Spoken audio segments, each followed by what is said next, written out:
Welcome to the Religious Nut and Hellbound Center podcast. I'm the Religious Nut. And I am burning in hell because I don't believe in God. God's not dead. But he is. He is. Surely He's alive. totally dead. Please don't you close this club. I got nowhere to call home. You just don't. You're not up on your history. He rose again 3 days later, okay? But have you read Anyway. Friedrich Nietzsche? Frederick. Actually, He meant it metaphorical. He didn't mean it this is literal. way I know. too serious. But we had to start serious. We had to start serious. Seriously, no. Anyway, so as you can tell by the title, we are doing an episode on VeggieTales, which is awesome. I love VeggieTales. So, Kingy, you grew up on VeggieTales, correct? Oh yeah. Did you? Oh yeah, I totally did. We were allowed to. Yeah. Didn't know. Yeah. I met a lot of fundamentalist peeps that hadn't. So. Oh, okay. Yeah, so for those of you who are not aware of one of the greatest shows of all time, VeggieTales was a Christian, one of the earliest CGs, actually. Like, Yeah. it started in the early 90s, Mm-hmm. and it actually doesn't look half bad. I mean, I know they're just vegetables, but it you know. Yeah. It wasn't bad for the time. But it was basically sort of, they do all these, Bible stories or just about, biblical values and all that, but they were just absolutely hilarious. Bob and Larry were my heroes, especially Larry. Larry boy. Oh yeah, Larry boy. But yeah, it went on for, I mean, I think it's still going on today. It's got Yep. 1, 2, 3 decades of stuff. They're on TV. They're on Netflix. They're everywhere now. Oh, don't watch the Netflix one. It's not good. I know. It's horrible. It's not fun. I've tried it. But yeah, definitely if you haven't seen it, I would suggest watching VeggieTales. The ones I know for sure are awesome are like from the first episode all the way to Madame Blueberry or so. So like I would say mid-2000s. up until the Ballad of Little Joe, and then Oh yeah, there were some ones after that I saw. Sorry, And go ahead. that's about the time that Phil Vischer had to sell it to a larger company for financial reasons. And in my opinion, they got a lot less funny, more expensive. I mean, they look beautiful after that, and some of the stories were pretty well written, but to me, they just stopped being funny after that one. I'd say Lord of the Beans was the exception. Oh I love yeah, that I one. have seen Lord of the Beans. So that was after Phil Vischer left. Yes. I mean, Well, he's still was he working still- on the. Yeah. Everybody was still working on the projects. It's just he didn't own it and make all the call the shots anymore. Yeah. Yeah. Right. So, when did you start watching? I think it was. I was 8 years old. We had just moved to Pennsylvania. So this was '95. Mm-hmm. So it was about 4 years after they first started making videos, and enough of my friends had some of the videos, and so they started showing them to us. We got into them. My parents started buying them for us. My very first one to watch was, I believe it was Are You My Neighbor, the third one. And the very first video that my parents bought for us was Rack, Shack, and Benny, number 4. And we watched Wow. that one over and over. That's really similar to mine. So Oh, I really? watched it. Yeah, I really started watching it around the same time, mid '90s or so. And the first one I think that I ever saw was "Are You My Neighbor?" That's the first one I remember. Huh. That's the one with the Star Trek spoof and all Yeah, that, right? yeah, the first half is a spoof on Dr. Seuss, and the second one is on Star Trek. Yeah, that's right. Okay. Yeah, and I loved it. I thought Mm-hmm. I didn't even like Star Trek. I barely knew what Star Trek was, but And I loved just Star thought it was Trek already. Yeah, I just found it hilarious. And then I think I saw Rack, Shack, and Benny next, and then, yeah. And the one I know the least about, well, not know the least about, but like, I watched it less than the others, but the first one, Where's God When I'm Scared? Oh, okay. I know I've seen them, but I've just only seen them maybe 2 or 3 times, Yeah. That was the first one. It got it all started. Yeah, but no, it was just hilarious. Did you notice that, like, in the first 2 episodes, Larry's voice was incredibly different than it was after that? Oh yeah. Yeah, it was funny. A different voice actor, or was it still? No, it was the same voice actor. I think he just changed up his style. Yeah. Larry Boy is still a hero of mine. I think he needs to have a good cartoon of his own. Mm-hmm. I mean, they tried doing it. They made this little cartoon series for about 5 videos, and it just wasn't. It's trying to do the Flash animation thing. It just didn't work. Yeah, it wasn't horrible. It wasn't like the Netflix thing, but it wasn't great. It wasn't Right. great at all. Did you ever watch 3-2-1 Penguins?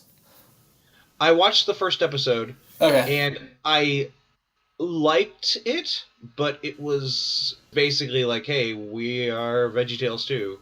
Okay. It just seemed too, I don't know. Yeah, I enjoyed it. I don't know. I think they made like 6 or 7 episodes. I only saw the first 4. The fourth one, it kind of lost its appeal to me after that, but I think the first 2 or 3 I got into. To me, it wasn't the same as the humor of VeggieTales, but I appreciated it at least. I barely remember I just remember there was a kid and penguins. That's all That's really all I remember. But I just remember, and I was like, I don't know, 12 when I saw it. Right. A little bit older. So I was just like, this is just VeggieTales, and probably I wouldn't say that now, but yeah, I only watched the first episode once. Okay. I mean, what kept it going for me when I became a teenager was I had younger siblings. My sister was about 7 or 8 years younger than me, and my brother was about 10 or 11 years younger than me, and so they kept me young. Mom and Dad kept buying the videos for them, and I watched it with them. So yeah. What would you say is your favorite episode? Oh, of VeggieTales? Gosh, it's hard for me to choose a favorite anything, but if I could make it a tie between 3 of them, I would say Josh and the Big Wall. Oh yeah. Ballad of Little Joe, and Lord of the Beans. I don't think I might have seen Ballad of Little Joe, but a long time ago. And I saw Lord of the Beans once, but I was in my sort of like, I'm too cool. Oh, right. Thing. Yeah. So I was just like, oh, this is stupid. I would probably appreciate it more now. The Ballad of Little Joe was based on the story of Joseph from the book of Genesis, told as a Western, and they had all these references like Bonanza and Gunsmoke and... Oh, wow. Yeah, and the silly song in that one was that belly button song with Boys in the Sink who were making fun of boy bands. Oh, it was yeah. Hilarious. Yes, I'm pretty sure I have seen that one, but only once. Madame Blueberry is one of my favorites. Okay. Rumor Weed. Yeah. I don't know which Larry Boy I like better. Rumor Weed or the Fib. Or the Fib. Maybe the Fib, I think. Although Rumor Weed has my favorite line in pretty much all of VeggieTales. So, for those of you who do not know who Larry Boy is the alter ego, the superhero alter ego of Larry the Cucumber. Larry, as Larry, is calling the mayor about this, this weed problem or whatever. And, I'm sorry. The mayor calls Larry and says, Larry, I need you to get Larry Boy. Not noticing the difference. But then he's like, okay, I'll try to contact Larry Boy, but can't you just use your... Larry signal? Can't you just use your Larry signal? And she responds with, like, just the driest humor. She goes, it's the daytime. You can't see it in the daytime.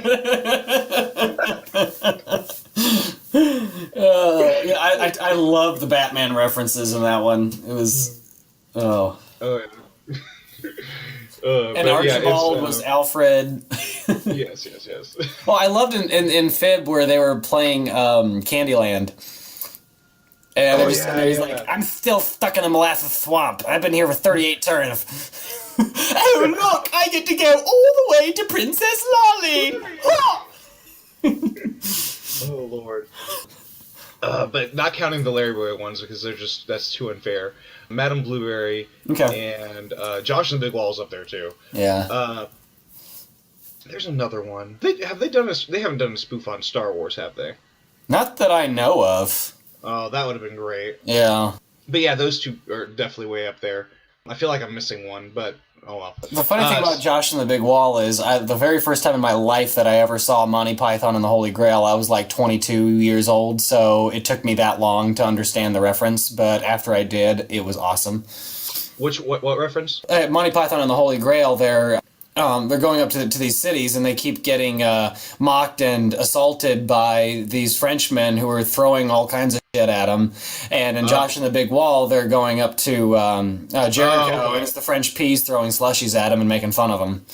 Okay. Yeah, I love how they just so overdid it with the slushies when they bring out the tow truck. Oh, yeah, and the hose. I'm like, blue slushy's my favorite, and it's on the ground. I want to drink it.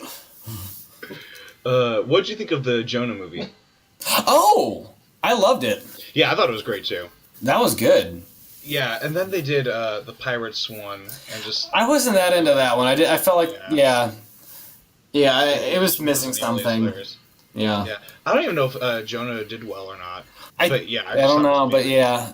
Well, I remember it was either a behind-the-scenes thing on the DVD or audio commentary or something, but the creators of VeggieTales were talking about how they were able to produce something that big for the big screen when all they'd made were like little videos before. They had said way back when they had first started in the early 90s, they'd hired a consultant to come in and give them some advice on what they need to do to get bigger or sell it to a larger audience or the quality of the film, and the consultant was like, no, you guys totally aren't ready now. And then it was about 8 or 10 years later that they felt like they'd gotten up to snuff and had gotten to that point. So it was I don't know, it was a cool story in my mind. I will say one of my favorite characters who was not a veggie was Buzzsaw Louie from The Toilet Saved Christmas. Oh, yes. Okay, Buzzsaw Louie. The Toilet Saved Christmas is one of my favorites. I mean, even though the pedantic bastard in me needs to point out that there's a lot more around the Christmas holiday than the baby Jesus in the manger, and they totally went on that wagon, but that held aside, it was a fun film. It was fun. Well, I mean, it's a Christian industry. Same. Anyway, so what's your favorite Silly Songs with Larry song? Oh, yeah. Oh. You want to go first on that one? Because it's going to take me a while to pick a favorite. Okay. I'm going to do one that probably doesn't count, then I'll do one that definitely would count. So, Love Songs with Mr. Lunt. Cheeseburger, yes. That is my favorite. But that because that is Love Songs with Mr. Lunt and not Silly Songs with Larry. Oh, Water Buffalo, definitely. Oh, okay, that's a good one. Oh, no, I'm sorry. No. Say Boo. Oh, okay. I'm gonna say Water Buffalo's a classic. It was the first one, but yeah, Say Boo's. Oh my gosh. Well, and as they're scrolling through the pictures, I mean, they totally got really ballsy in that episode because. Because he's like, oh wow, ooh, oh forget about that one. It's like, whoa, what was that picture? Like, yeah, they went there. Although, I think the one that you should like, Kingy, is I should like the psychology one. Okay, I do like that one. I wouldn't say it's my top favorite, but yes, I do love that one. I love the Rorschach test. Yes, it's a lip, it's a lip, it's a lip, lip, lip, it's a lip, it's a lip, it's a lip, lip, lip. Yeah, that might be my favorite. Oh, that's a way up there too. So yeah, definitely. Well, I'll say Larry's High Sell Cat is up there. That was the episode of Lyle the Kindly Viking when Archibald took over and he was trying to do classical VeggieTales and he tried to do Hamlet and it was Omelette and then Larry's High Sell Cat is basically, I don't remember the name of the song, but it's the bum ba da da bum ba da da bum, you know, that song, and it's also making some shameless Forrest Gump references while he's sitting there with his chocolates and everybody's coming on the bench with him waiting for the bus. So it was hilarious, but that's not my top favorite. Give me a second here. Oh, it's the silly. Okay. Probably my two favorite silly songs are not from actual episodes, but from the silly sing-along videos. Okay. So it's the Pirates Who Don't Do Anything. And the Yodeling Veterinarian of the Alps. Oh, yes. I'd say those two are my top. Pirates Who Don't Do Anything is way up there, definitely. Classic. Reliant K covered that one. Yes, I know. I loved it. Their cover was great. Who be this band Reliant K? Why be they so full of contradictions? We don't smoke, we don't chew, we watch Captain Kangaroo. But yeah, I love the Yodeling Veterinarian of the Alps. He's just totally off his rocker, and I love their final line. Now the moral of our story, it's the point we hope we've made. When you go a little loopy, better keep your nurse well paid. Oh, yeah. So favorite character? Favorite character? Okay, does it have to be a veggie to count? No. So you're saying Buzzsaw? No. I like him a lot, but my other favorite character is probably Khalil, the caterpillar worm. Oh, yeah. Yes. I mean, he's kind of a stereotype, but that's kind of his charm, too.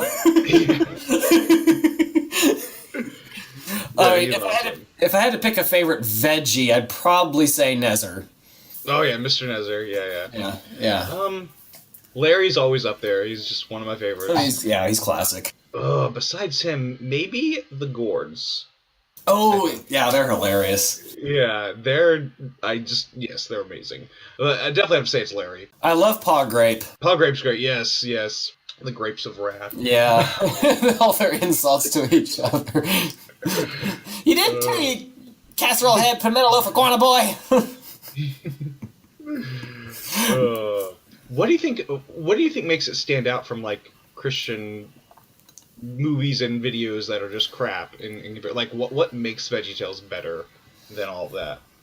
Like God's Not Dead or whatever. Right. Well, I'd say, there's a few things that would come to my mind. One would just be overall quality of story, development of their characters, the quality of their humor, and I think, again, you and I are sitting here talking about how much we love it, and I'm a fucking atheist, you know.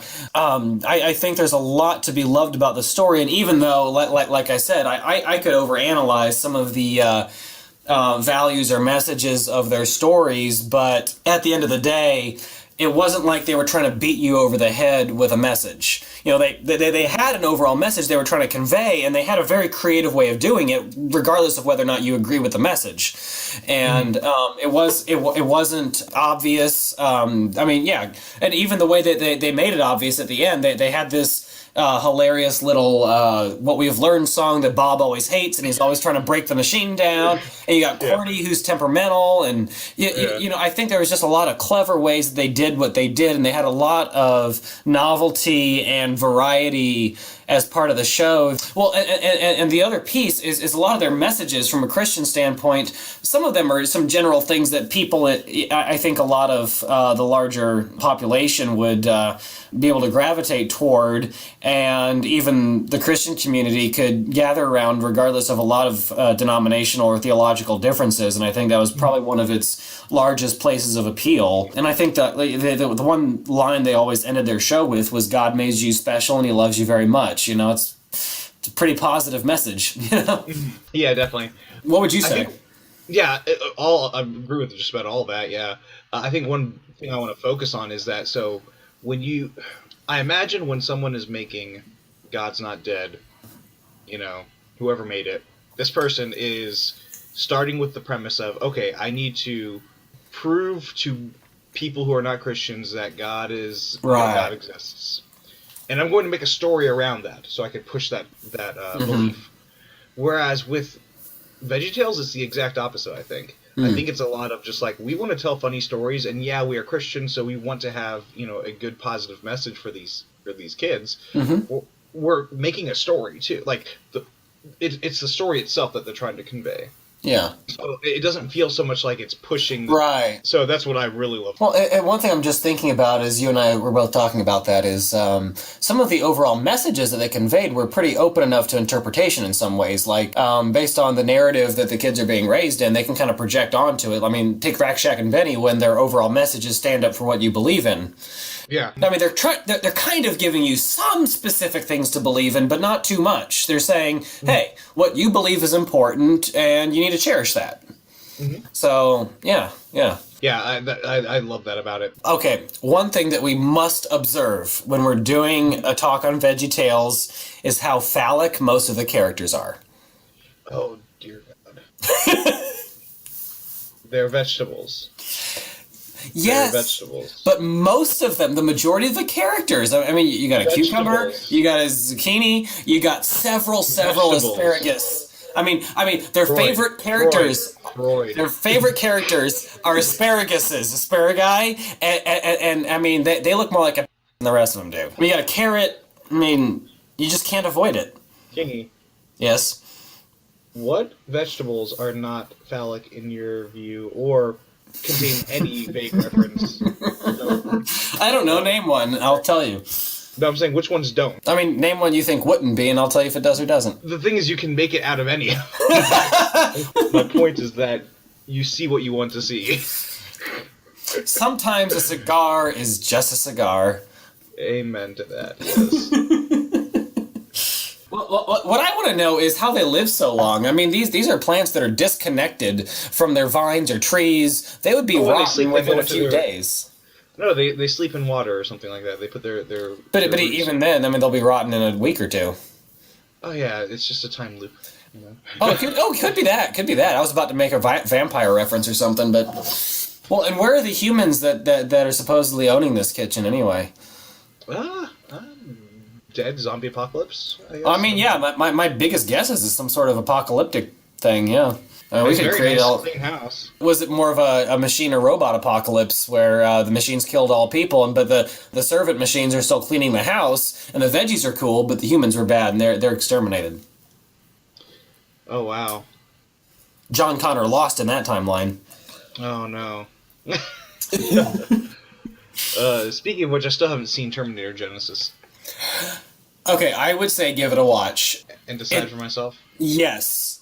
My opinion, okay, it's nowhere near the level of 1 and 2, but it still wasn't as bad as 3 and 4, and I know that's not saying much. But I was able to enjoy it. You didn't like Salvation? You didn't like Terminator Salvation? Okay, I liked it, but it still wasn't up there for me. I like it. I didn't watch all of 3 because it was just, yeah. Yeah, I've still actually never seen the first one. What the? Kingy!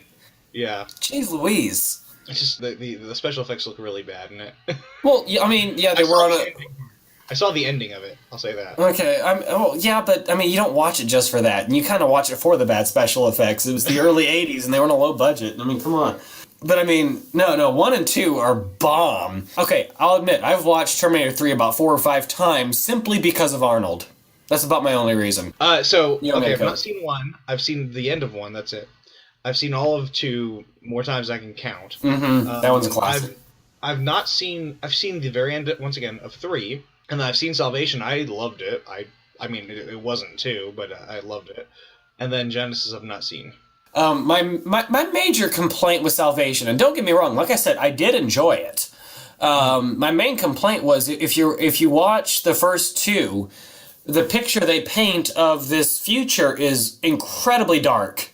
And every film up until that point had a well-deserved R rating. And when Salvation was made, it was about that time when they were resurrecting older action films like Die Hard, Alien, Predator, and making so many of those former R movies PG-13 movies to sell more to younger audiences. And I felt like with Salvation, they didn't make it as dark as the story needed it to be, and that was my main complaint with it. I can see that. Although I would say that part of it is just that if you're living in it, then kind of thing, because a lot of it takes place in that world. It's not going to be quite as dark because you're sort of seeing people live in it, you know? Does that make sense? I'll give you that. I will say I appreciated Christian Bale in it. I mean, a lot of the actors I loved. And I really did like the addition of this human that doesn't know he's a robot. Spoiler warning, people. And then I appreciated that Arnold came in through CGI. That was kind of fun. But I will say my favorite Terminator interpretation besides the first 2 films was the 2-season TV series, the Sarah Connor Chronicles. Yeah, you told me about how good that was, yeah. That one is fantastic. Mm-hmm. And it's like Firefly. It was like, why the did you cancel this show? Oh, wait, were we talking about VeggieTales or Terminator? I don't even know anymore. Firefly is amazing. Oh my god, Firefly! Yeah. I need to get my brother to watch it. I got my brother into watching Doctor Who. And he loves Doctor Who now. I've given a few different series of Doctor Who a try, and it still doesn't catch for me. I mean, the idea of it I like, but the seasons I've watched haven't really caught my wheels. Which seasons did you watch? Okay, I've tried a couple of the really old ones, and then I tried the beginning of the reboot one. So was that series 6 or 7? That one's not. Yeah. Okay. See, I don't like the. Okay, I was recommended to start in the reboots, or else I wouldn't understand the rest. But I couldn't. It was too cheesy for me, and Okay. I've watched a random episode from one of the later seasons, and I somewhat enjoyed it, but I was kind of out of the loop by that point in time. So Okay. If you want to give it another chance, I can suggest which episode exactly to start with. Does that sound like a good idea? I like that idea. Okay. Oh, and while you're typing, I want to put in a plug for another show that I love so much that I'm watching on Amazon Prime right now. It's called In Treatment. It's about 12 It's about 12 years old, and it's about this therapist and his clients, and every episode follows about 5 different clients and him. Every 5 episodes it cycles. And also he goes to his supervisor every 6 weeks, or I mean not weeks, every 6 episodes, and it kind of tracks a little bit of his personal life and what a mess it is. So it's one of the most accurate shows to actually what can happen in therapy that I've ever seen from Hollywood. And I mean, it's still a little over dramatized than normal, but it's the closest thing to real therapy that I've seen out there in the media. So Oh, wow. Cool. and that one is on Amazon Prime. All right, it's the one where Matt Smith is introduced as the 11th Doctor. Okay. Stephen Moffat is the one who took the place of Russell T Davies, who was directing the Doctor Who series. The reboot. So Russell T Davies started the reboot. Then when it went from the 10th Doctor, who is David Tennant, the actor, to the 11th Doctor, who's Matt Smith, who's much better, and I don't care what anyone says, he is much better. I mean, I have no opinion on that, so there you go. Yeah. Just to annoy some of the people, because Whovians, Doctor Who fans, are really Yes, and push I'm a those new buttons, Kingy. Push those buttons. yes, and I am a new Doctor Who fan, so forgive me for that. But Matt Smith is better. I mean, in Star Trek, all we have to decide is it Kirk or Picard. I mean, we got it pretty easy. Oh yeah, we got a lot of doctors. I mean, nobody cares about Janeway or Sisko or what's his face from Enterprise, you know. Yeah. So, Stephen Moffat, he takes the place of Russell T Davies, and he just makes it much more magical, and it really feels like almost like a Chronicles of Narnia world. Oh, sort of thing. It's just a very magical world. It's got that sort of British fantasy sort of feel to it, and you don't really get that in the Davies stuff. But yeah, Matt Smith, excellent Doctor, and I've not gotten to Peter Capaldi yet, which is the next Doctor. I'm finishing up Matt Smith's run. Now, if I'm correct, if I understand the storyline correct, it's the same being who keeps reincarnating himself. Is that about right? Or rebirthing himself? Yeah, basically. Yeah, basically. Okay. It's a regeneration, and because it's a regeneration, the body changes, kind of thing. There's a friend of mine who is a big Doctor Who fan, and she was performing a wedding ceremony for some friends of hers, and she had written out her short little speech for the wedding, and she'd integrated a bunch of Doctor Who quotes in it, and I didn't know that until afterward, because she was reading it, and I was like, dude, you're saying a lot of brilliant shit. And afterwards, she was like, did you catch my Doctor Who references? And I was like, no, sorry, I haven't seen the show that much. But one of the ones that she put in there was something about we all live different selves through our lives, and the part about maturity is embracing everybody that we've been. And I thought that was beautiful, and I was like, "Oh, okay, that's kind of the point of the rebirth thing with So I like that a lot. It kind of, I'm turned on by the idea of some things about Doctor Who. It's just my experience with it has been a little lackluster. I think the first 10 minutes of the 11th hour episode you will absolutely love. Okay, I'll give it a try. I mean, you'll love the whole episode, I think. But okay, cool. That first 10 minutes especially is just very magical. Did you say that you had an answer to why Benedict Cumberbatch will never play one? Not that why he would never, but my understanding is this. So why I was talking about Stephen Moffat. Stephen Moffat directs both Sherlock and Doctor Who. He's about to finish with Doctor Who. Someone else is taking his place. So I know that Benedict Cumberbatch went to Doctor Who to try out to become the Doctor. Okay. And I know that Matt Smith tried. This is what I was told, at least. Oh, okay.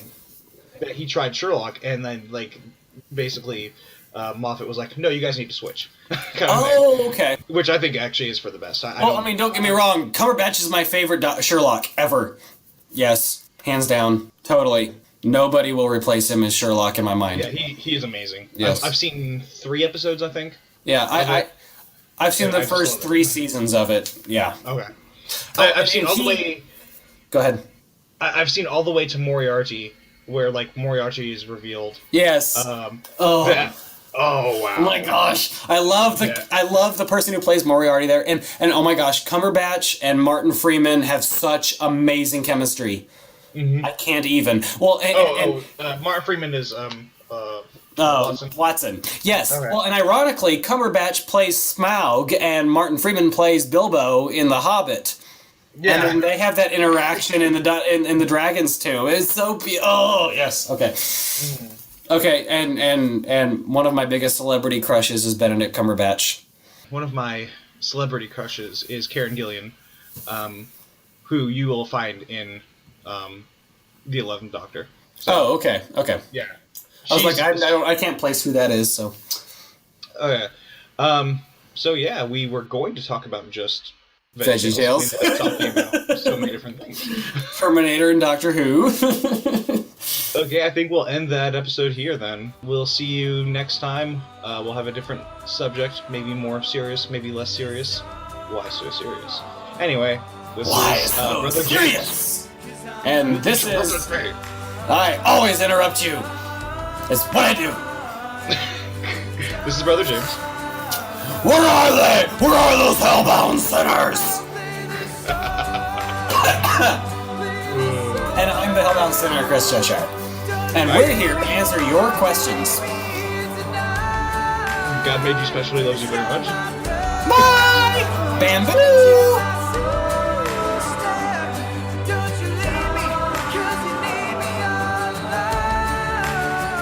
Please don't you close this club. It's the Church of the Unloved.